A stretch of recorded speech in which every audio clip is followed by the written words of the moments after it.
folks. I just wanted to announce to the internet that I am sick and tired of going to a restaurant or a deli and ordering something with an avocado and having it come out stringy or too hard or too soft, just wrong, okay? This new California style everything with avocado and bacon, somewhere along the line someone needs to realize what's up with the avocado. That's why I'm here. Greetings folks, I'm Sportcat and this is avocado time.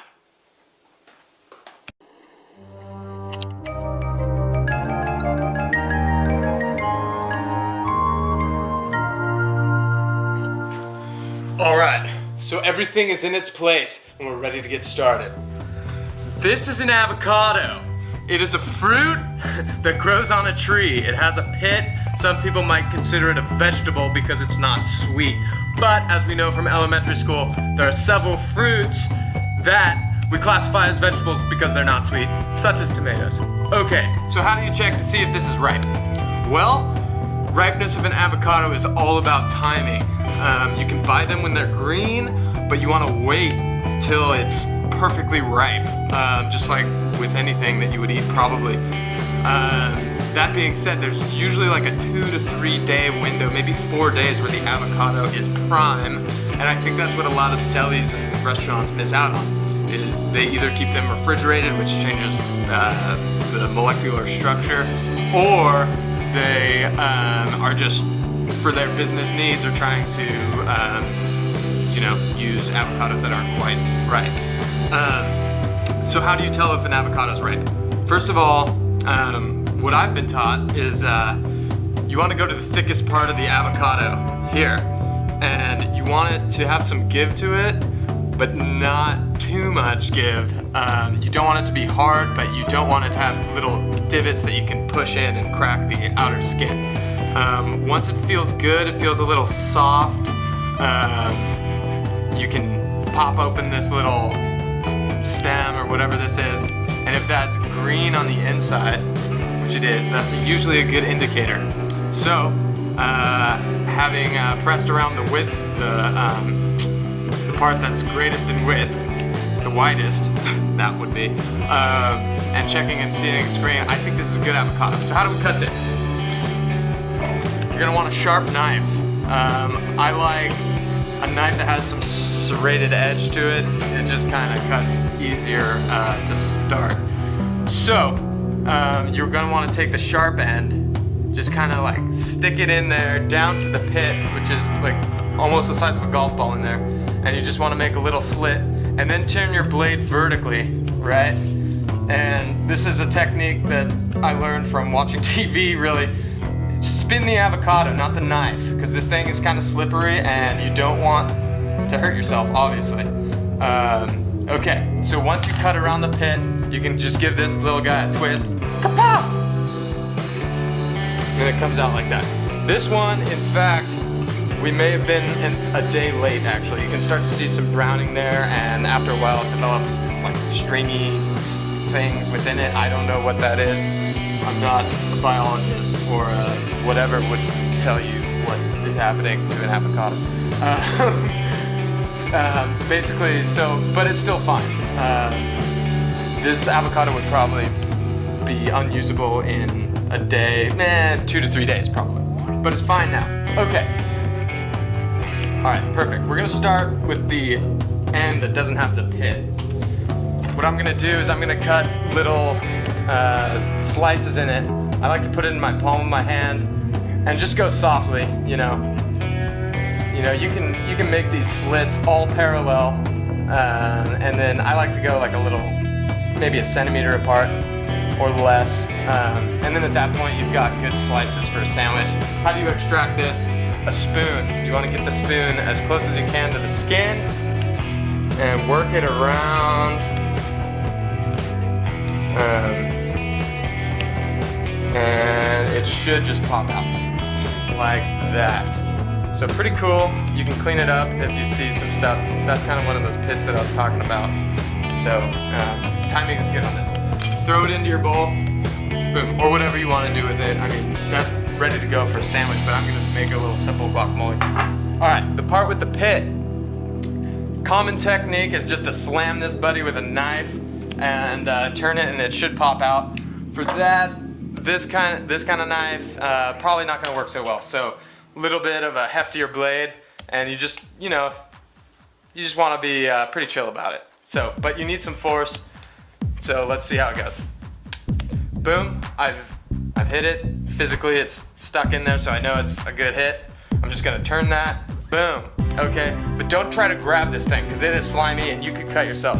What you need to do is you need to turn the blade away from you and push it out from the backside. So I've got a little compost thing here. I've already got some garlic that I peeled and diced up, as you'll see in a second. But from that point, I'm just squeezing it from the back, pushing it out. I'm missed a little bit, but there, good. You can also throw the skins in here if you want. Just keep your space organized. It's always about being organized when you cook. It makes things easier at the end of the day to clean up. Okay, got that going. Same deal on this guy. I'm just gonna slice it up a little bit. Again, being careful because you want to feel the pressure of the knife against your skin, but with the avocado skin in between. Okay, spoon it out. Kaboom, kaboom, kaboom. Yes, yes. All right, boom. Got it in a bowl. That's pretty chill. Throwing the other skin in there. Got it. Now let's make a little quick avocado guacamole. Are there any other types of guacamole? All right, so we've got the avocado in the bowl. Next thing, with guacamole, it's typically mashed down. You don't want it to be completely fluid. You don't want it to be like too liquidy, too smooth. Some people do. It's all a matter of preference, really. But what I like to do, I like to kind of mash up the avocados before I add other ingredients to it to make the guacamole. So this is done a lot of times with a fork, and you just kind of use the end of it to mash that down. Personally, I like to use a whisk because it has kind of this this curved metal that you can just use the top of actually to tamp it down, and that'll allow you to maintain some chunks. And I like guacamole to be a little bit chunky, so that's pretty good. Tap that right there, boom, get it off. I think this was a technique I learned from Bobby Flay, actually. Not personally, but on TV. Gotta give credit where credit is due. So thanks, Bobby Flay. Thanks, Alton Brown. Good shows, good guys. Okay, so simple guacamole. Guacamole can have basically whatever you want in it, but a typical guacamole might have some cilantro, which is an herb. It might have some garlic, some onion. Sometimes people put some tomato in it. And it's important not to forget lemon juice, which if you know anything about preserving food, lemon juice contains what's called citric acid, which again, I'm not a biologist or whatever, but it helps keep the thing fresh. It helps it not to turn that like disgusting puke green, which is like a bad sign with guacamole. By the way, that happens when the air interacts with the molecules. Okay, so I've got garlic already diced. Boom. Toss that in there. Get out of there! Ah! Got some spices. You gotta spice this up. That's where flavor comes from, is spices. So salt and pepper, obviously, those are typical, traditional. You know, people died over salt and pepper. I've also gotten here a dash of cayenne pepper, some cumin, which is used in a lot of cuisines for adding like richness.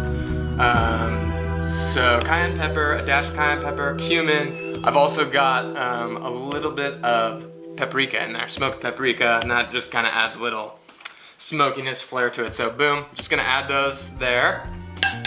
Boom. And then lastly, as I mentioned, lemon juice. So I just got a little bit I'm not measuring out these ingredients. You know, some people do. It takes more time. Whatever, this isn't a recipe. This is just fueling the beast, okay? Let's do that. All right, so with our spoon now, we can just softly just work that around. Oh yeah, like I said, you might want some onion in there. That would be good. I'm actually using onion powder in my spice mix. Okay, so because of the spices I use, it's kind of actually brown, but if I had more avocado, I think actually I should have measured, to be honest, because my ratios are a little bit off, but it doesn't matter. What matters is the flavor and the nutrients, because at the end of the day, that's what eating is about. It's about fueling your body. So basically I've got a simple guacamole there, and last thing to do is throw my compost in the compost bin, toss my dishes in the sink, and spread this on a sandwich or get out some chips and enjoy. Thanks for watching. I'm the Sportcat, and I was gonna do this next part off camera, but I figured, you know, since we're here, I might as well show you. Basically, anyone who knows anything about the nature of the foods I use knows that that was a lot of garlic for one avocado. So I happen to have another avocado. I bought them together in a pack. Sometimes they come together in like a 4-pack. You can usually get a better deal than if you bought them singularly. So anyway, same deal. Just throw that in there. Quick mash.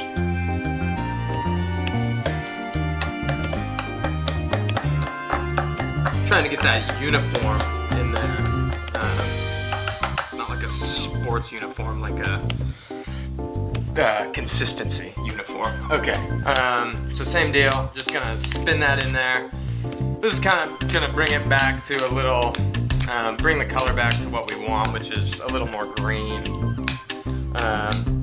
You know, it's not perfect, but it's just something you do to fuel your body. It doesn't have to look the best if it's fuel, right? This isn't a 4-star restaurant or whatever. All right, cool.